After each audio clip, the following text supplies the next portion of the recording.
Well, hello, good evening. Hopefully, I got audio on.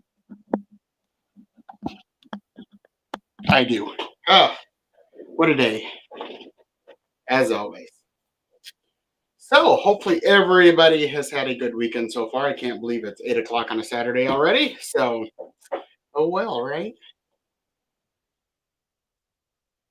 So, I have a weird thing. It's always something every week. I was just chatting here momentarily with the support people about audio stuff. Oh, good. I just got it disappear. There's a stupid box that was popping up all the time. Oh, super annoying. So, oh well. So I have got B and Chris and Connie and Mary and Becky, the all the per usuals. I bet you Paula's hanging out there hopefully somewhere, and Pamela as always. So thank you guys. So we got 8 this evening. Uh, I wonder, Connie, if my lips are matching my actual audio this evening. That's what I was chatting about. But well, technology wouldn't be any fun. So you know what? Let's get this puppy rolling. It is 8:01.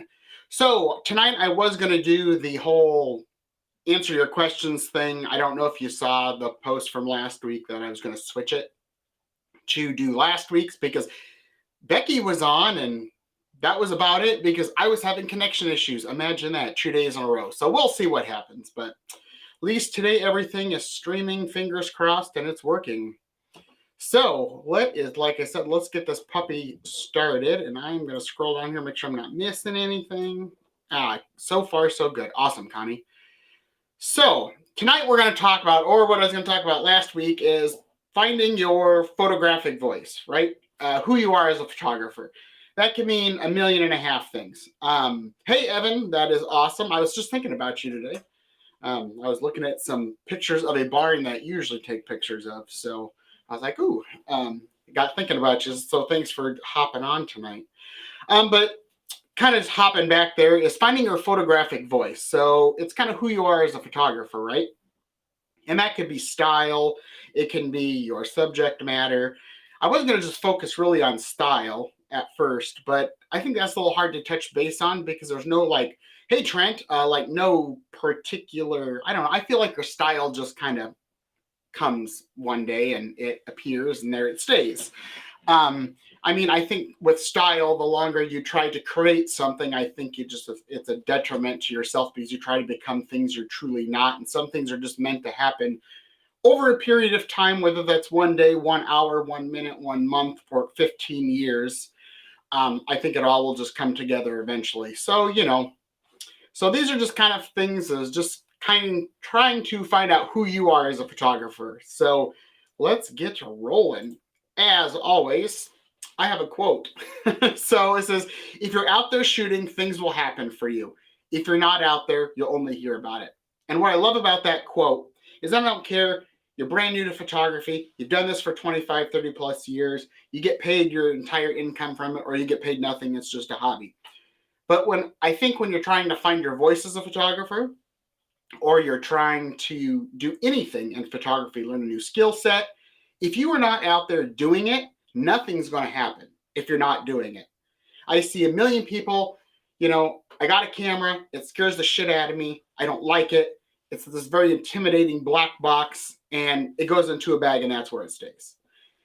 But guess what? They never become comfortable with the device is because they never use it. We're always afraid of failing, and if you don't fail, you're not going to get anywhere. I mean, in my opinion, simple as that.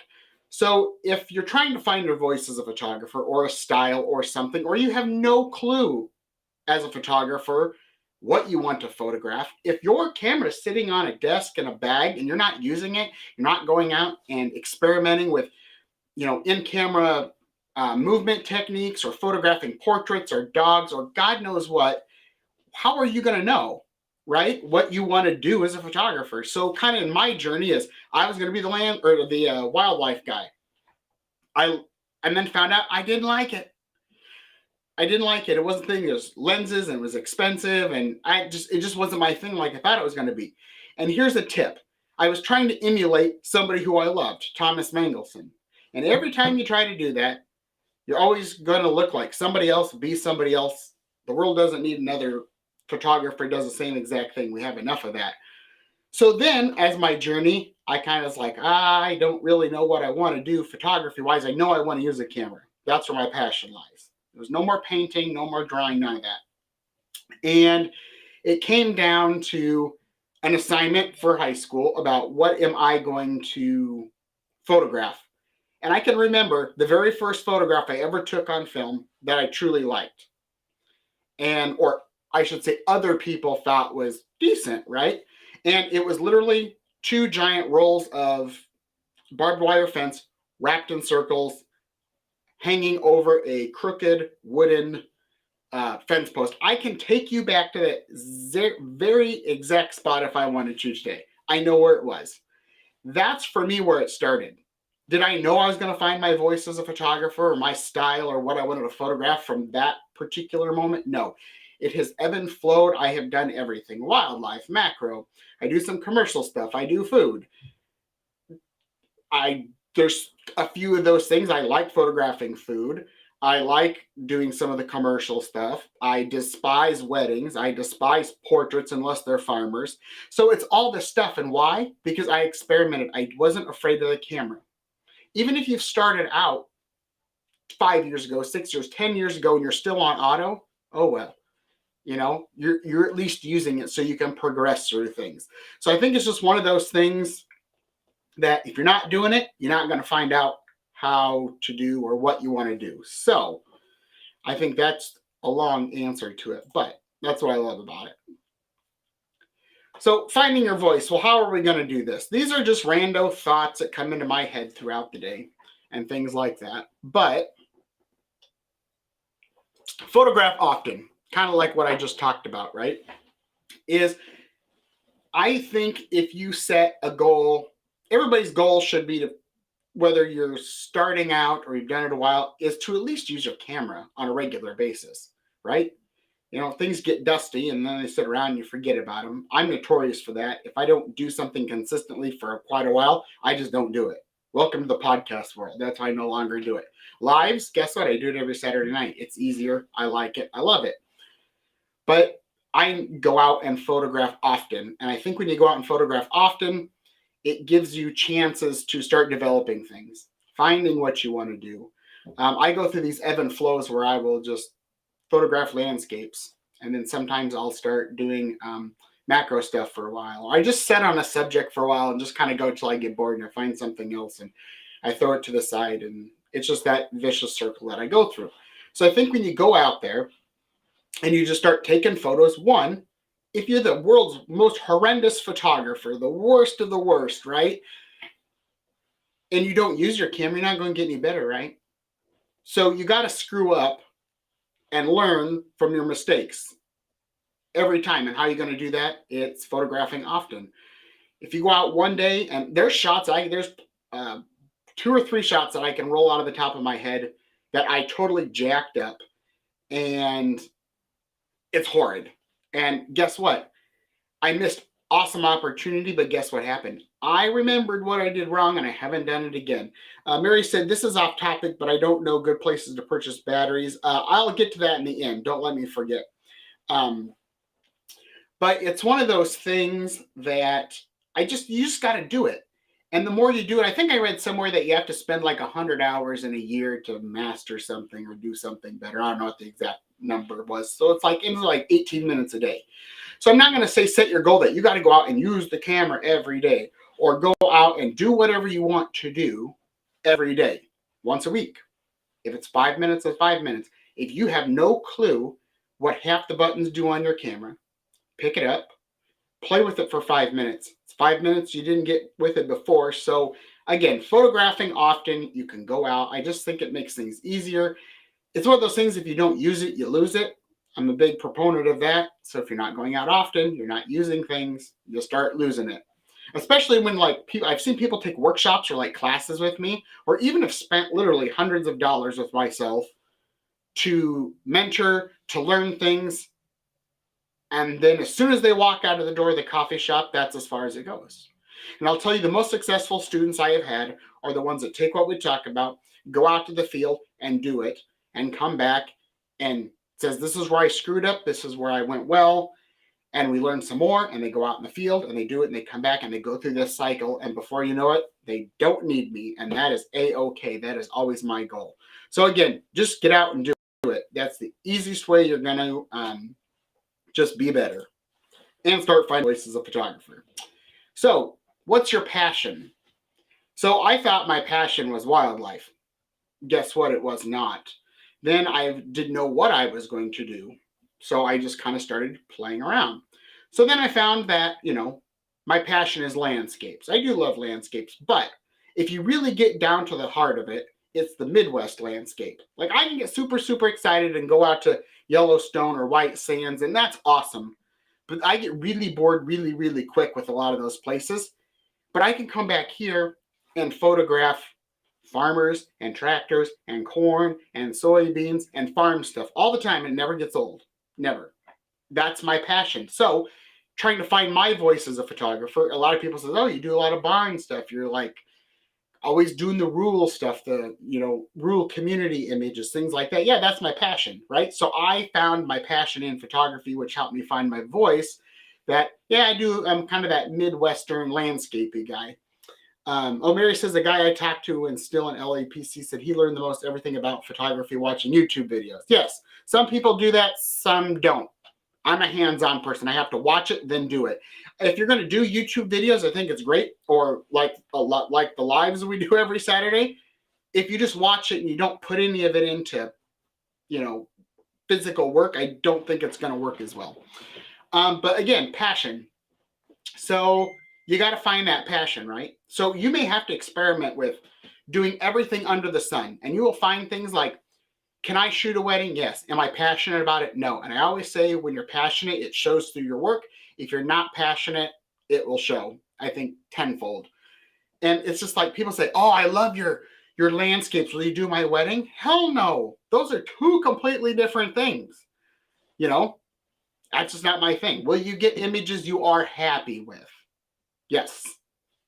Are you going to get images you're probably super ecstatic about? I don't believe so. I've had a couple of clients that are like, here's the best wedding photos ever. Well, yeah, because you only got married once, right? So it's just one of those things that when you're passionate about it, you'll also put in that effort, right? If I was not passionate about doing these lives or helping mentor other photographers, I would not sit in this damn office an additional 25 hours a week on top of my 40-hour-a-week job. This would just be like a man cave, and it's not. It's a freaking full-fledged business at this point kind of thing. So you have to just find passion in it, and then you'll do it. And it's like everybody says, well, if you love what you do, you never work a day in your life. Well, that's true. I haven't found that in a 40-week job yet, or 40-hour-a-week job yet, but I can tell you I could do this for 40 hours a week. So one thing with passion is if you don't know what you're passionate about, just experiment.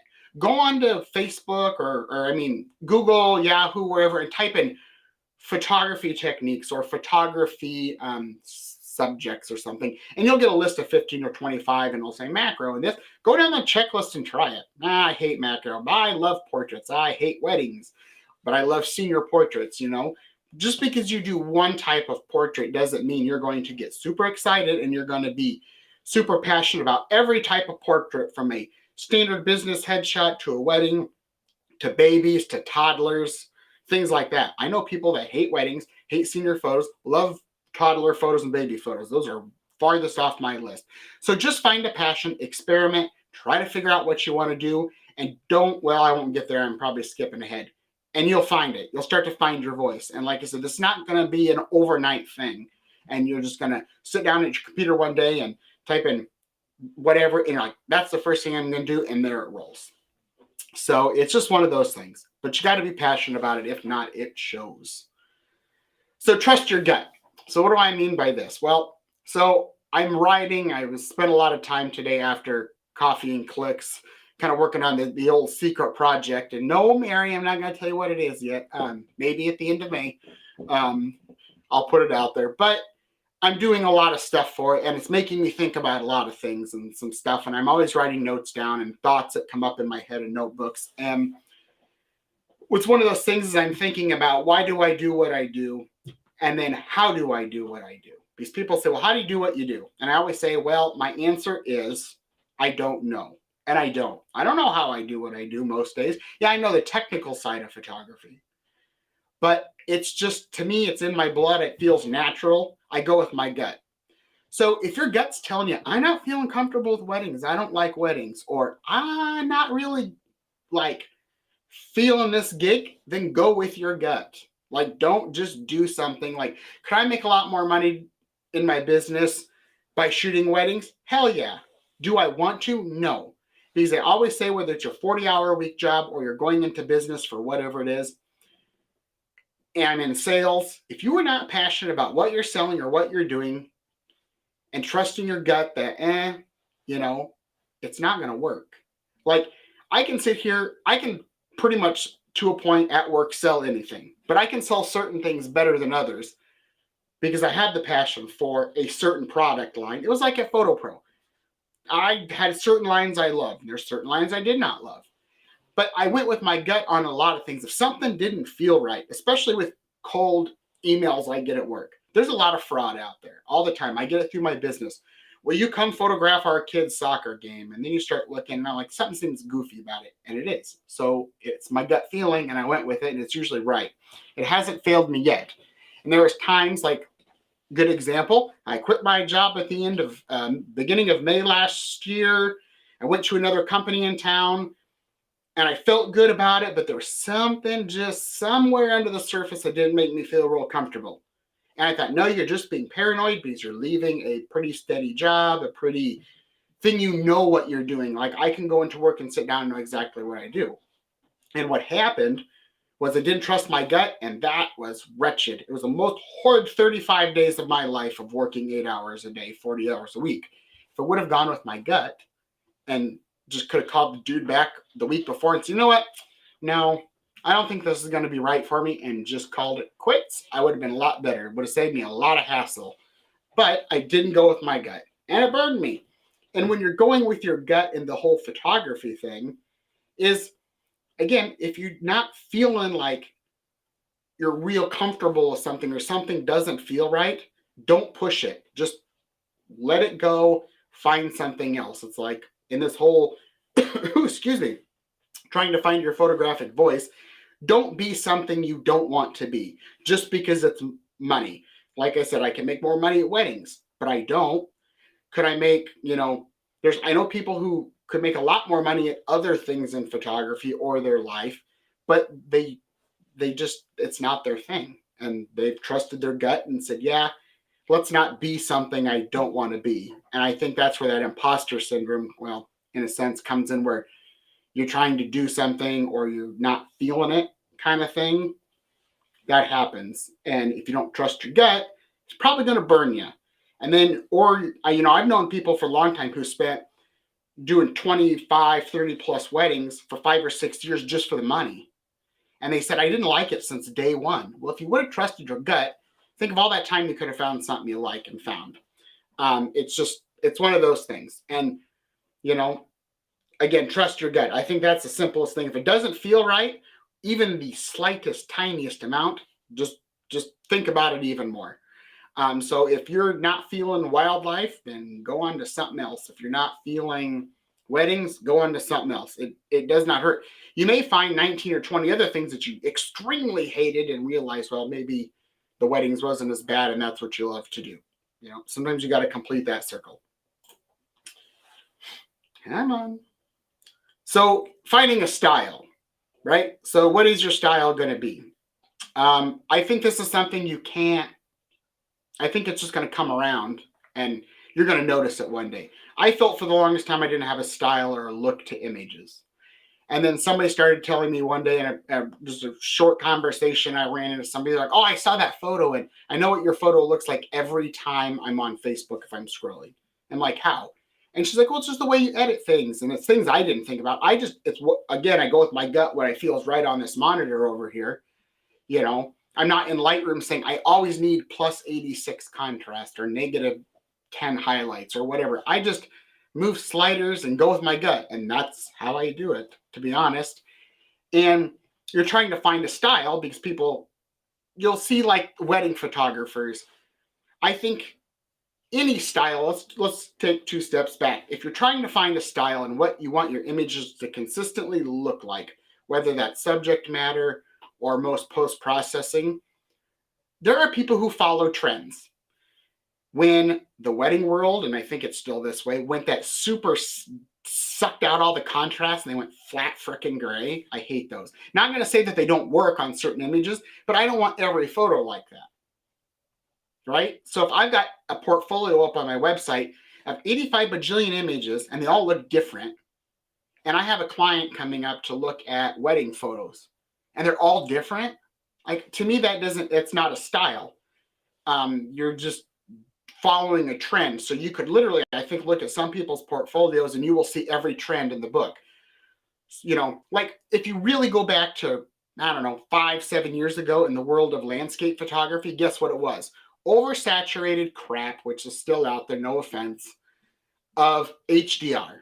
I did it. Everybody bracketed everything. Everything was different from -5 stops to +5 stops and everywhere in between. And the people making HDR software was raking in the dough. And guess what? I haven't touched an HDR image through Photomatics or whatever the heck, I don't even know what it's called anymore. You know, I haven't touched that software in ages. Now, can I do, you know, high or HDR in Lightroom now? Yes, but it's not that oversaturated icky poo-ness that is out there. If that's your style, that's your style. That's fine. But if you're trying to do, then they went from that whole HDR thing, and then the wedding world kind of had they suck out the contrast, and then everything's light and airy, and then there's, you know, some people, there's a person I know, they're asking about, you know, always researching trends, right? Which is good. You got to stay trendy in a sense if you're doing it to make some money, but don't lose your voice and go off and be something you don't need to be, because somebody might, you know, I've known there's clients that, or not clients, I've heard of other photographers where they do a bid and they're always the most expensive person, but the client likes their work for the look and the style they have. They're not going by money. And that's awesome. I wish everybody did that. So that's why they stick with one person. I've had people say, I'd love for you to do our food, but you know, it just doesn't, your style isn't what we want. That's fine. I'm the same way. I've had people come to me and say, you know, can you do this for us? And I'm like, yeah, I can, but I don't think my style, my way of doing things is going to fit your overall looking at your website. So this style thing, whether, you know, it's light and airy or dark and moody, or it seems like a lot of photos are like vintagey colors, things like that. If that's your style, that's fine. You can take your style and you can start to mend that style across genres of photography or that current trend. You know, if everything's shot at wide angle lenses for weddings for the next 5 years, do it, I guess, right? If that's what people are asking for and that's what people are coming to you for, doesn't mean you need to go and change your post-processing. So find a style. It's going to just creep up on you. You may not even know you have one, and you may have one. It's just one of those things. I could go on forever, as you know. Come on. So follow yourself and no one else. What do I mean by that? I kind of mentioned it, don't be somebody that just because they're somebody, right? Like, it'd be like me early on wanting to be the next Thomas Mangelson. The world doesn't need two of any of the same photographer. We can all go and, there's 11 of us sitting here this evening. We could all go out to Wiki Up Hills tomorrow. All of us take a picture of the same flower, and I guarantee you we get 11 different images, from composition to depth of field to post-process. And if we all went out to Wiki Up Hill tomorrow and we all took the same angle, the same depth of field, and post-processed it the same way, and we went to a gallery and we stuck them up on the wall, that would be the most boringest show in the world, wouldn't it? Because we're all trying to be like each other. Or you got one photographer in the group and everybody wants to be like him or her. And then guess what? Now you've got all this stuff. Now, not saying you can't take inspiration from somebody, you know, and do it, but don't try to emulate it to the point of they went out to Yellowstone and took this exact picture, and you go out to Yellowstone and you take the exact picture fairly close. I mean, then you lose your voice as a photographer, right? You don't become anything you. You're not you. You don't have your style now. You don't have a voice. You don't have really anything because all you do is emulate the one photographer, and then the little group of people emulate the next person. And then there's I think in the world of photography it happens. There's a little group, and they're like, oh, we got to move over here because this is going on now, and let's copy this, and ooh, it's changed, and we copy over here, and ooh, and before you know it, and it's just on and on, this giant repetitiveness. And it is what it is. So be you, follow no one else. You can use things in the sense of, like I don't want to say style, but inspiration from somebody, and be happy, but don't try to emulate them to the T.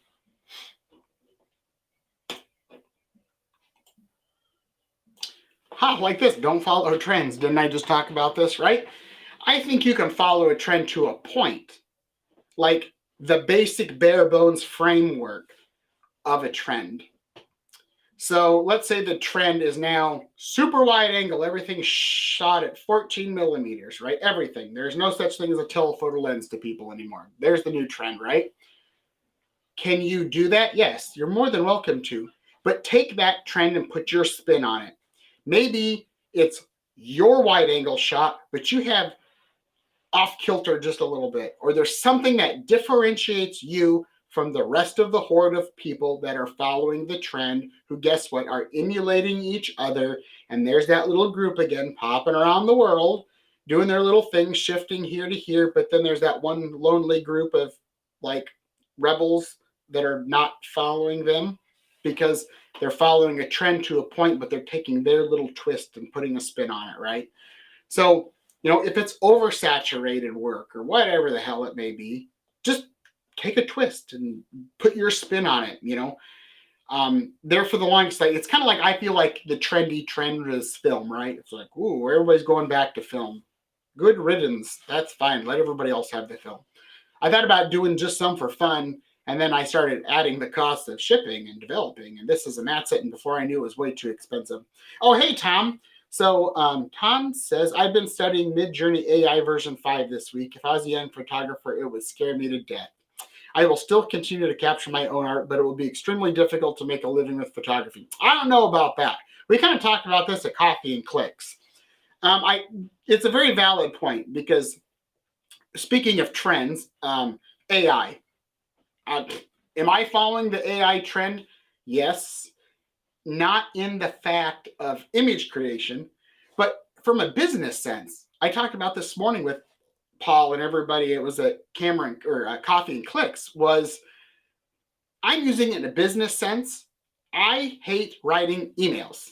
Hate it at work. Or if I'm super, super busy, I go into Chat GTP or GPT, whatever the hell it is, and I say, write me a follow-up email asking if they want to reorder lip balm. Bam. I'm on the phone with the customer. That literally pops up, creates me an email. I read it, and then like copy, paste in the email. I take out this line, done, send. I could have sent there for 5 minutes trying to backspace, write, and waste time. I mean, there are going to be, I think, with AI, there'll be people that are just going to, like businesses, I know it, guarantee it, are going to go out and use AI to create marketing images. They're going to use it to create images. But you know what? Because it may be free or it's super cheap. And people are afraid of that. And I don't think you need to be afraid of it. You know why? Because those people probably wouldn't have called you in the first place because they're tight asses. To be honest, I get it at work. I love your product. Your lip balm's the best I've ever had.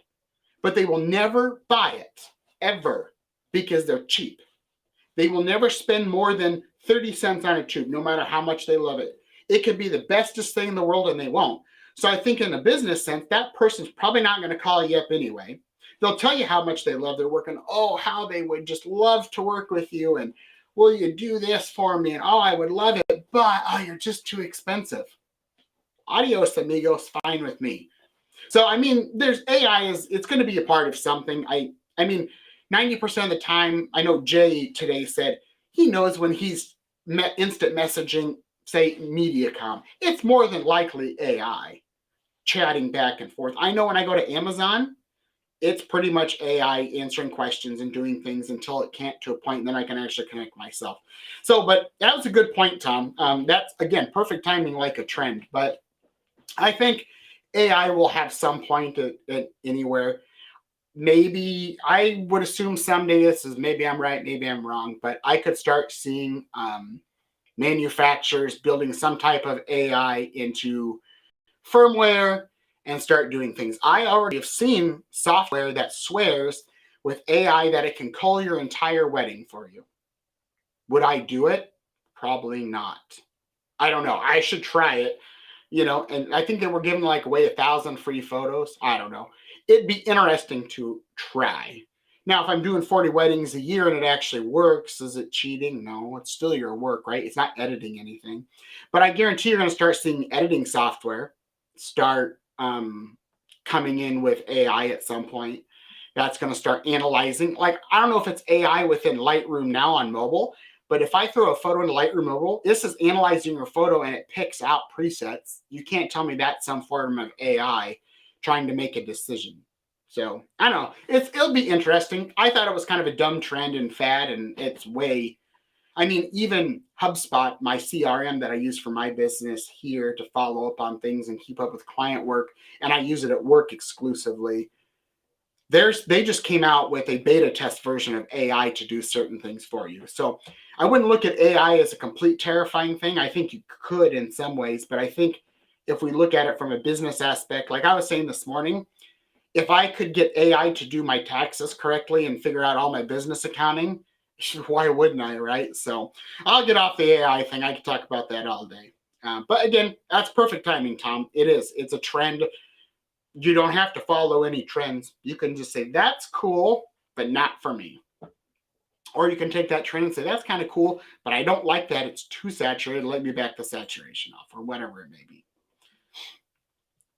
So seek inspiration, right? So I talked about this a little bit, where don't emulate another person. Be who you are. Be yourself. Have your voice in the world heard photographically. But seek inspiration from others. People say, oh, I wish I could be like you. No, we don't. I don't need anybody else to be like me. God forbid we need another Justin in the world. But again, if all those people want to be like another photographer, then they don't have their own voice. They have somebody else's voice. But how do you find it? Well, guess what? Inspiration. You can seek inspiration. Like when I've done a commercial shoot for Feedwell, I knew what we were going to photograph. There was just a couple things I was struggling with in my mind of how I wanted to set it up. I knew the product. I knew kind of some of the plates I was going to use, some of the propping, but I wasn't 100% sure. So I went out and I typed in Christmas cookies photography or whatever, and I got a bajillion photos. Did I copy those? Hell no. But I took inspiration, like, oh, I kind of like that angle. I don't like this about it. I like this. It's called inspiration, right? When I was in Iraq way back in 2007 and 8, it's not fun, right? So you got to get down in the dumps, and it's shitty work, and it's 12-hour days, and it's not fun, right? And you get shot at, and things shoot at you, and things blow up. It's not fun. Nobody does that for vacation, right? So what I used to do is I would go through, I had my old photo instructor from college. She would send me stuff, and she would send me back issues of magazines, photo magazines. And I would go through them, and I'd find things that inspired me or things I wanted to do and look forward to when I got home. And I tore those puppies out of magazines. I took tape, and I had a whole entire 8 months of stuff on the wall in my room. Every day I saw it, whether I saw it for a second or 20 seconds, or some days I would just look at it or things like that. I would get inspiration from that, or things I wanted to work on when I get back, or projects. Like if I do a photo project, I can find inspiration and go out. When I first started the farmer project, I had some photos. I didn't want them all to look the same. So I just typed in farmer portrait to see what on God's green earth would come up. I'm like, well, that's kind of cool. Did I copy it exactly? No, but it inspired me. But sometimes when you look at somebody else's work, even if you're not don't even look at other photographers. Look at painter, or somebody who draws, or somebody who paints abstractly and they use color in a certain way. You can take that piece of art, look at it and say, I love the way they kind of have this abstracty look. It may inspire you to how can you make that look photographically? Is it in camera? Is it post-process over here on the computer? What is it, right? And it just makes you think. Like, I've got notebooks galore. Like, I always come home every day from work with a piece of paper, at least one little notebook pad. It shows, it's just things that pop into my head.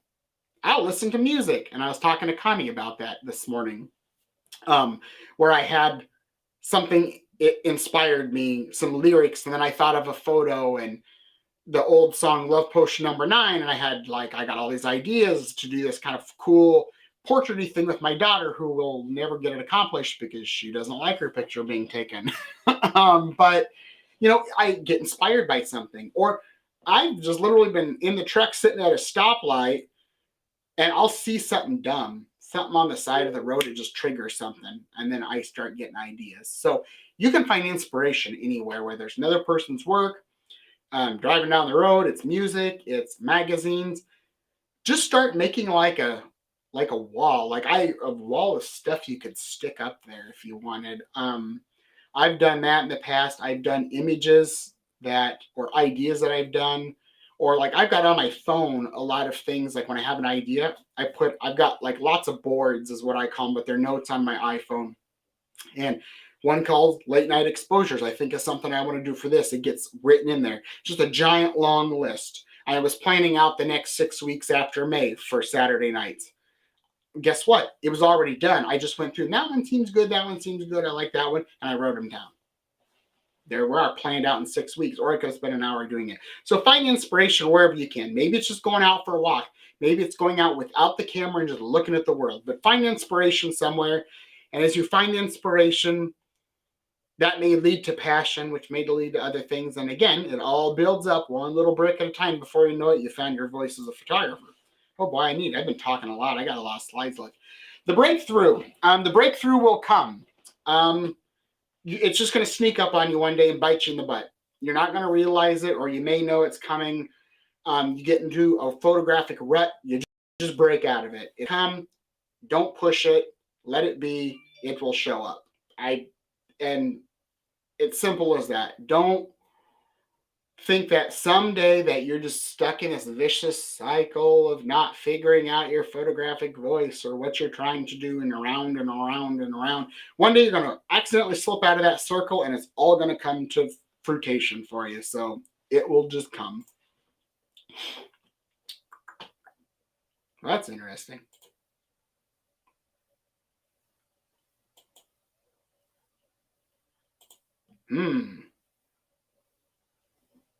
Interesting.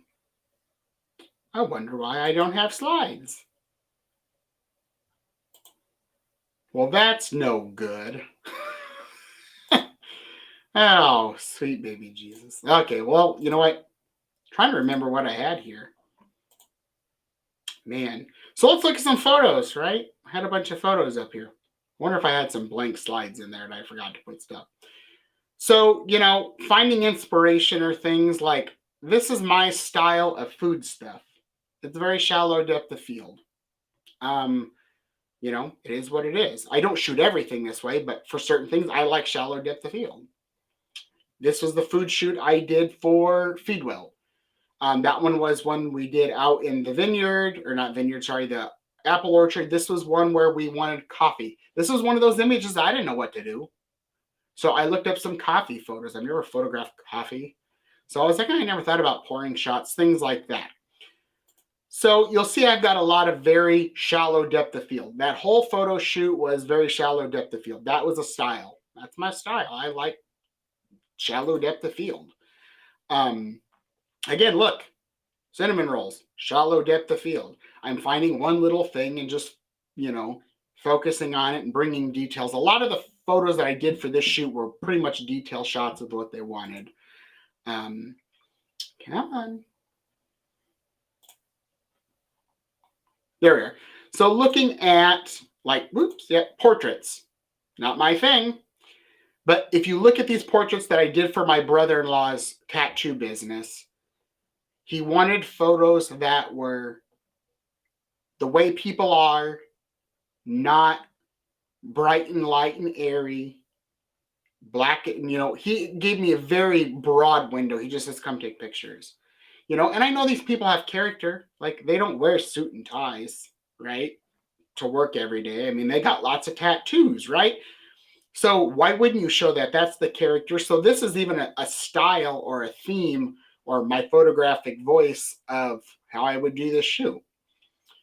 And there's Big Mama. That is her nickname, if I remember right. Super awesome lady. But again, I wanted to show off her tattoos. She was kind of cool anyway. She knew what to do and pose. But again, this was just this style of shoot. And this is the one I really, really love. It's the only one I did in color.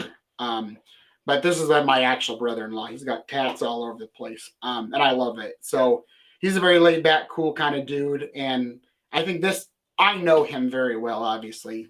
I've known him for like 14 years. But this is Matthew in my world. Just kind of quiet, kind of laid back, nothing bothers him kind of guy. And he's very artistic, very good painter, drawer.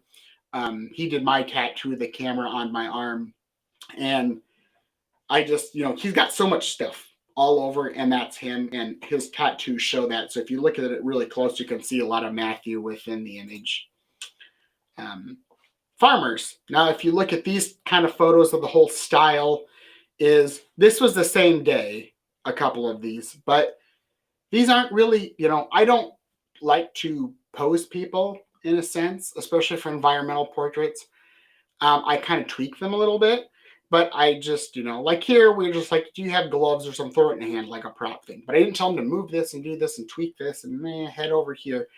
I just kind of they get comfortable and we just kind of photograph. And come on, like this one, pigs, right? Pigs. This is probably my favorite all-out image that I've done for quite a while. But this is that whole shoot that day, this whole kind of farmer photo project has kind of a feel. They're a little bit darker. They're not light and airy. They're not bright. That's just the style. But that's how I kind of photograph too. I like darker images versus like light, airy. Same with this one. It's just a detail shot in a barn. If you could look at this closer, there's a lot more information that you could read on the board that would give a story behind the image. But again, they're a little darker. It's my style. It's the way I like. Again, guess what? Black and white. So this image here of the co-op association feed, whatever the heck it is, calendar, this is all the same day as the pigs. So they all are kind of black and white in the same style of editing. I'm not going to say that your photographic voice or your style is going to look very consistent, whether it's color or black and white, I think. But you may have a shoot where you go into where you're going to tweak it a little bit, or you have a client or yourself has an idea of a theme or a way you're going to post-process it across the whole shoot. Yeah, man. So another farmer one, right? I did a critique of not this particular photo with a group of professional PPI photographers, and they all squawked that his shirt was dirty. And there's crap on his shirt, and I should have photographed it out. Hell no. No. It's part of the damn story in my book. All my farmers do not dress in suit and ties, right? This, if I just, don't get me started on that. I'll be on my soapbox all night. This is the one they critiqued. They didn't like he had a skull can in his pocket. They didn't like the crap on his shirt. Kind of thing. It was interesting, right? But that's all a part of the story. So I'm not going to get rid of certain things that are a part of the story because that's him. That's them, like to a T. Like they're not going out in penny loafers and Louis Vuitton bags feeding cows, right? So it's a part of the story. That style, this whole shoot that we did that day was kind of like this look of, Oh, yeah. Thank you, Pamela. Yes, that's an amazing picture. I don't know which one it was, but it is life. It is. It's somebody's life, and I ain't going to change somebody's life just because somebody doesn't like something in it, But it is what it is. And this is my style of how my photographic voice is. I'm telling the true story of the Midwest, that there are not They're very little family farms, right? That's my passion, so therefore it comes through.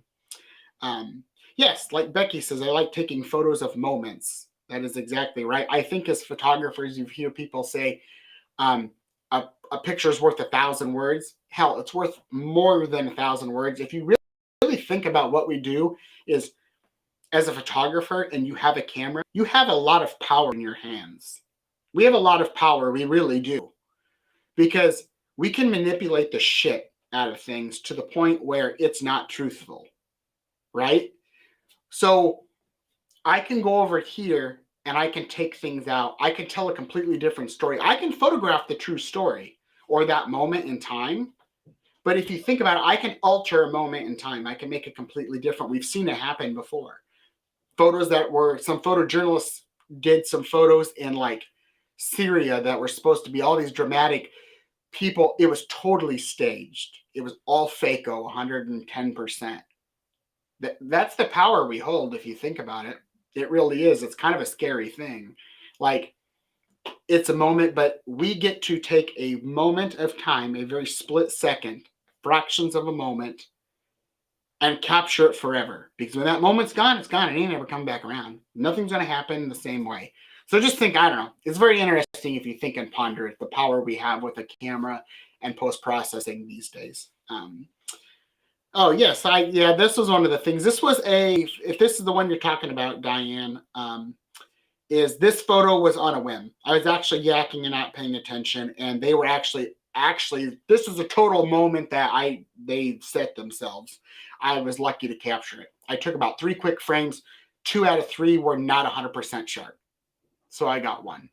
But they were just looking at their cows and just talking about life, so it was kind of fun. But that's that style. So here they are again. Now this one, yes, this is more posed in a sense. He wanted a picture with the truck. A-okay. They're a very interesting couple. He's like photographed, like, or not photographed, sorry, hunted all around the world. I won't get into it, but it's super cool.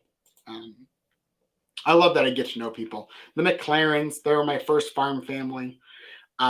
Probably have a really deep spot in my heart because they're the first of the Farmer Project. But again, it's style. Like if you look at the style in the sense, or my photographic voice across all these farmer pictures, they're authentic, right? In a sense, I would hope that you would see them. That look, she's wearing a Iowa State Farm Strong shirt. They're not in super nice clothes. They don't need to be, because that's how they are every day. Not that they don't dress up. I've seen them dress up, right? But this is how they are on the farm. They're going and they're doing their jobs and their life. I don't even like to call it a job really, but I'm capturing those moments in time, the way they do things, and I want that to come through. Could we have pretty button-up shirts? And sure, we sure can, but that's not what we're doing. We're not telling that story or that voice. This one was a little bit more set up, but he, this is him. They're like, he's not going to smile much. Fine with me. Why am I going to make somebody fake, right? Again, the power we hold as photographers. Can I make him like, he's not a horrible person. He's an awesome guy. Super easy, super friendly. Doesn't have much to say, but when something comes out of his mouth, it is the most powerful thing you will ever hear, especially when he's talking about farming. And I think hopefully that people look at this, or I love it when some of the family look to this and say, yep, that's dad. So it's one of those things. But I have a certain style or a voice that comes across in these images. Come on. And we're about done here. If it wants to work. Yes. So let me make sure I didn't miss something. I'm impatient is all it gets. Nope. Okay. So coming up.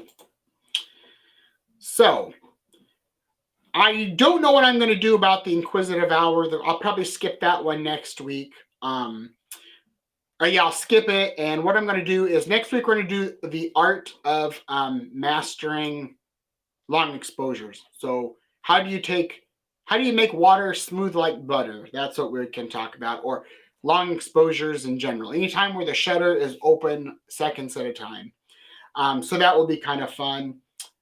Chris says, I'm a purist and believe in what you see. Why do some photographers try to manipulate the true meaning of a photo? Exactly.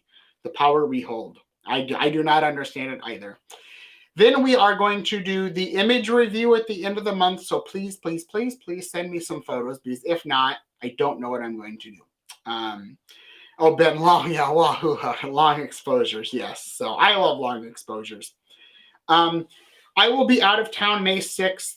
I'm going to go to South Dakota. If you weren't on the last couple of weeks, on a whim, I got some work to do for a affiliate program I'm a part of. Anywho, I need to work on some stuff for them, and I'm getting some fun gear from them to go out and use. So I really need to do that. So that one I was excited about, but not too terribly excited. But the one I'm really excited about is Framing Life, a Personal Perspective on Photography. I'm debating yet if I'm going to be a part of it and talk about my life, but you get to hear about why I'm a photographer all the time. If Trent's still on here, he's going to do it. I've got Dennis Perry, who's going to do it, one of my former photo students.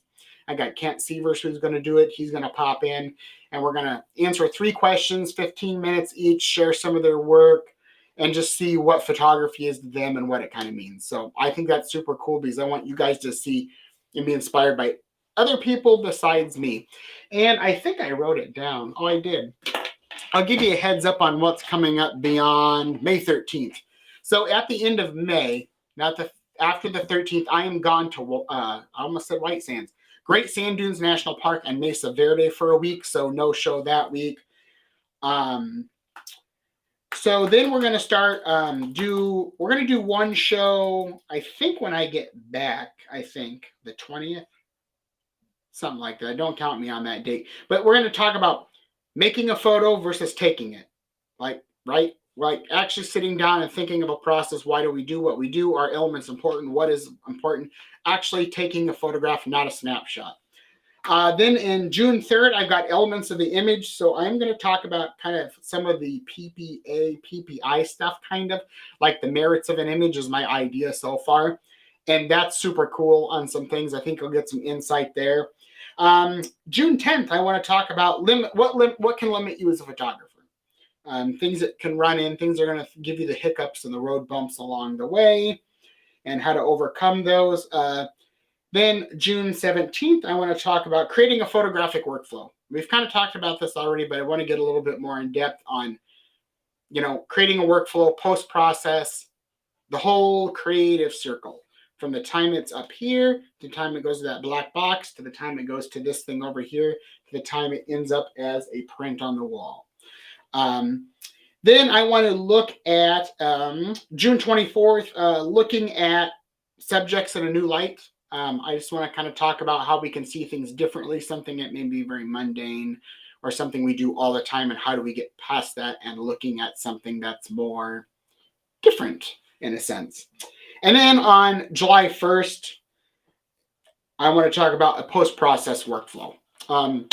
This is where I think some people struggle. It's like, oh my God, Lightroom's got 18,000 buttons. So does Photoshop. Where do I start? Where do I end? So I'll kind of talk about my process. Maybe I'll pull up an image in Lightroom and kind of just go through on how to work an image. But that's kind of some things I've got going. If you always have ideas, let me know.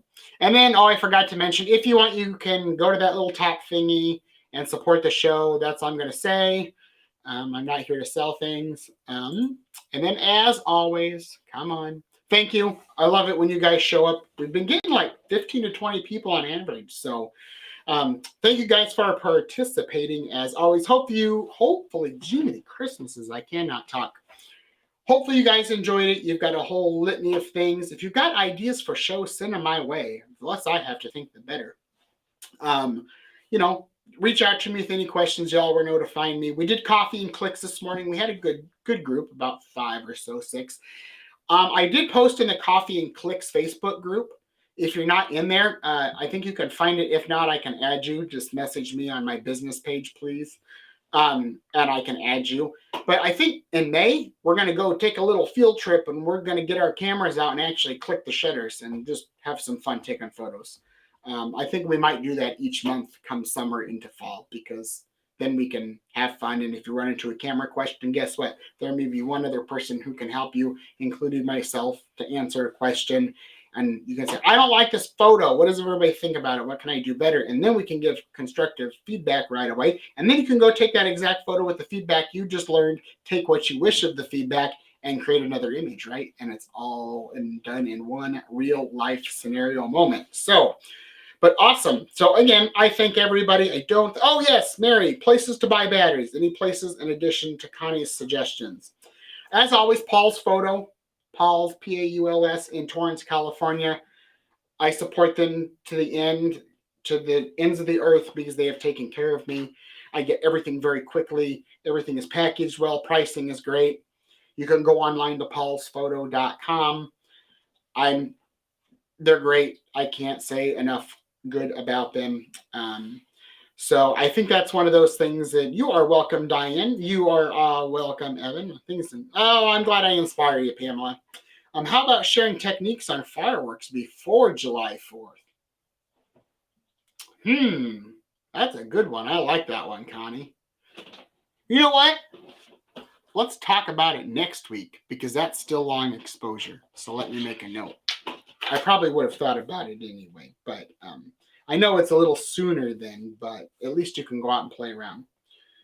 There we are, fireworks. Thank you, Connie. See, that's what we are all here to do.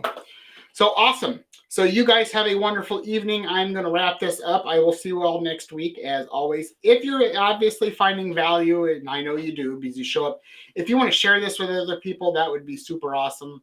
I just get some, not that we got the old stale people of all the same people, but hey, Shelly, but get some new faces in here, right? Night photography. Yes, I will talk about night photography, Mary, next week because it's also considered long exposure. So I'll touch bases on a couple things on that. So awesome. But yeah, share it away, go for it. And I will see you all next week. And as always, have a wonderful week, a safe week. And I will see you all back here right on the dot at 8 o'clock next Saturday. Have a good evening.